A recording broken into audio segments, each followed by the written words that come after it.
오늘 함께 묵상할 성경 말씀은 다니엘서 2장 14절에서 23절 말씀입니다. 다니엘서 2장 14절에서 23절 말씀입니다. 오늘은 18절 말씀을 읽어드리겠습니다.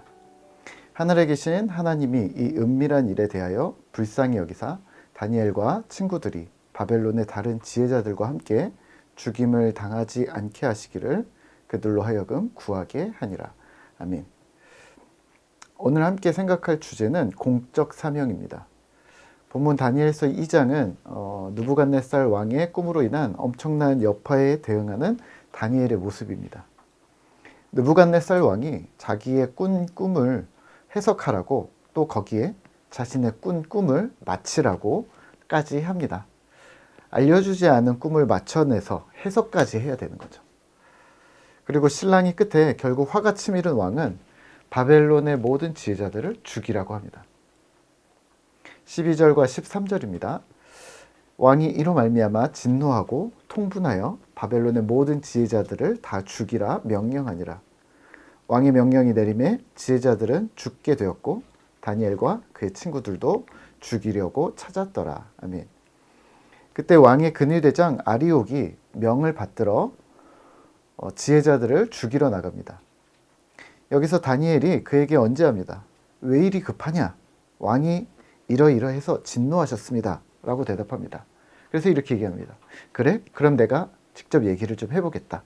하고 왕에게 나아가 말합니다. 16절입니다. 다니엘이 들어가서 왕에게 구하기를 시간을 주시면 왕에게 그 해석을 알려드리리이다 하니라. 아멘. 박수와 술객들에게 진노했던 왕은 다니엘의 말에 어찌된 일인지 너그럽게 시간을 더 줍니다. 그리고 급하게 처형이 될 뻔했던 지혜자들과 다니엘과 그의 친구들까지는 까지 모두 시간을 좀 법니다. 다니엘이 돌아와 그 친구들에게 이 소식을 알리고 기도를 부탁합니다. 18절입니다. 하늘에 계신 하나님이 이 은밀한 일에 대하여 불쌍히 여기사 다니엘과 친구들이 바벨론의 다른 지혜자들과 함께 죽임을 당하지 않게 하시기를 그들로 하여금 구하게 하니라. 아멘. 결국 하나님께서 왕의 꿈을 보여주셨고 또 다니엘이 이를 해석하여 모든 사람들이 생명을 보존하게 됩니다. 오늘 우리는 본문에서 특이한 점을 발견할 수가 있습니다. 바로 다니엘의 기도 내용입니다. 18절의 내용을 자세히 보시면 다니엘과 친구들이 바벨론의 다른 지혜자들과 함께 죽임을 당하지 않게 하소서라고 기도합니다. 자, 그러면 이 기도는 바벨론 지혜자들이 죽을 때 다니엘과 새 친구들만 빼내달라는 기도였을까요? 아니겠죠. 만약 그럴 것이었으면 근위대장 아리옥이 지혜자들을 죽이러 나갈 때 그를 불러 세우지 않았을 겁니다. 또 자신들만 피하면 되지 않았을까요? 하지만 다니엘은 근위대장을 막아섰고 대신 왕 앞에 나아가서 자신이 모든 일을 책임지겠다라고 총대를 맵니다. 결국 무슨 말이냐면 바벨론 지혜자들의 죽음을 다니엘이 막아섰다는 말입니다. 이렇게 일을 벌리고서는 친구들에게 기도를 부탁합니다. 바벨론의 모든 지혜자들과 또 자신과 친구들까지 모두가 죽지 않게 해달라고 기도를 부탁합니다. 이들의 일이고 자신들의 일이었지만 이 일들의 중심에 뛰어들어서 적극적으로 이 사건을 해결해 나가려고 합니다. 오늘 본문을 통해 우리는 무엇을 또 몇 가지를 기억할 수가 있습니다. 첫 번째는 공적 신앙입니다. 복음의 공공성이라고도 하는데요. 복음이 지닌 공적인 특징, 그것은 신자에게만 임하는 것이 아니라 세상도 동일하게 그 은혜의 혜택을 입는다는 겁니다. 조금 쉽게 말하면 특별 은총과 일반 은총 이런 거 기억하시죠? 예, 이렇게 해서 특별 은총은 뭐냐면 신자에게 주어진 성경, 은혜, 예배, 기도 이런 것들이 특별 은총이 되는 것이고요. 예수를 믿지 않는 자들에게는 해당되지 않는 부분이긴 하겠지만 일반 은총은 이런 거죠. 신자든 비신자든 동일하게 하나님께서 주시는 것, 뭐가 있을까요? 햇빛, 물, 공기, 단비, 이런 것들입니다. 그러니까 이런 거죠. 만약 가뭄이 있을 때 신자가 열심히 기도했다고 신자의 밭에만 비가 오고 또 비신자의 밭에는 비가 오지 않고 이러지 않는다는 말이죠.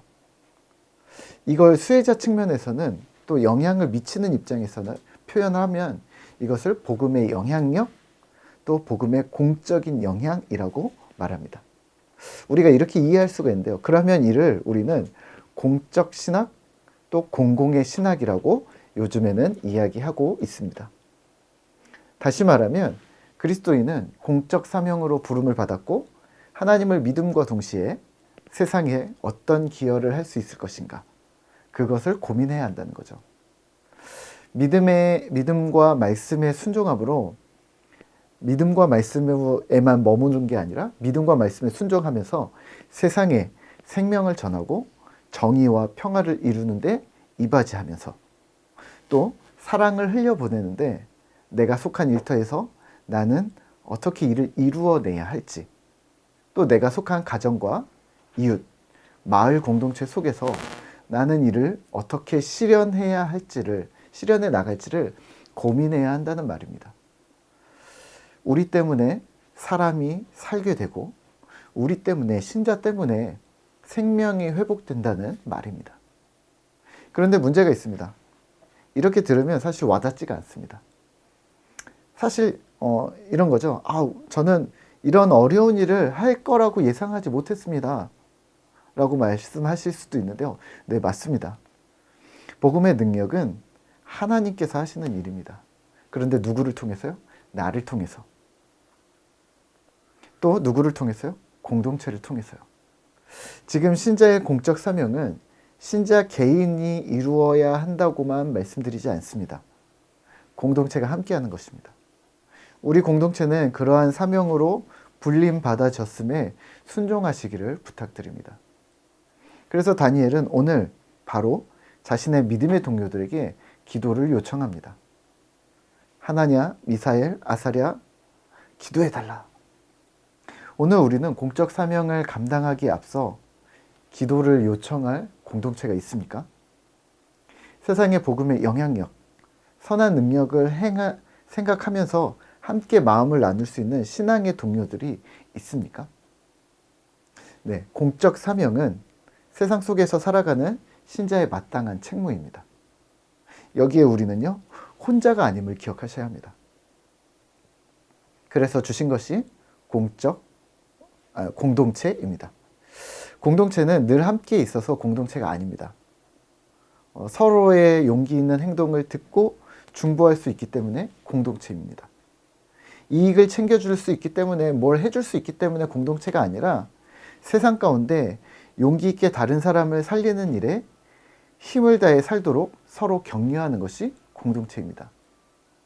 이런 공동체 안에서 주님 주신 공적 사명을 감당을 하시죠. 혼자가 아니라 우리 모두가 함께 할 일입니다. 그런 공적인 사명을 잘 감당해내는 꿈터 공동체 되시기를 소망하고 기도합니다.